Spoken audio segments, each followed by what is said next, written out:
માલપુર તાલુકા પંચાયતમાં ભાજપનો ભગવો લહેરાયો. અરવલ્લી જિલ્લાના માલપુર તાલુકામાં પંચાયતમાં પ્રમુખ અને ઉપપ્રમુખ વરણીની પ્રક્રિયા પૂર્ણ થઈ હતી, જેમાં ભાજપની સત્તા મેળવવાની સફળતા મળી છે. માલપુર તાલુકા પંચાયતના પ્રમુખ તરીકે રમણભાઈ ફતાભાઈ ખાંટની વરણી કરવામાં આવી છે, જ્યારે ઉપપ્રમુખ તરીકે ઉપેન્દ્રસિંહ લાલસિંહ ચૌહાણની પસંદગી કરવામાં આવી છે. ભાજપ સમર્થકોમાં ખુશીની લાગણી જોવા મળી રહી હતી અને કાર્યકરો દ્વારા નવા હોદ્દેદારોને શુભેચ્છા પાઠવવામાં આવી હતી. આ પ્રસંગે તાલુકા પંચાયત ખાતે રાજકીય આગેવાનો અને કાર્યકરો મોટી સંખ્યામાં ઉપસ્થિત રહ્યા હતા. રિપોર્ટર રમણભાઈ ખાંટ.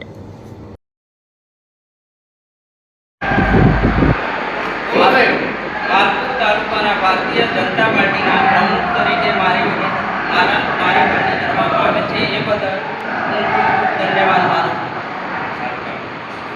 માલપુર તાલુકાનો સારો વિકાસ કરીશ એવી દરેકને હું ખાતરી આપું છું.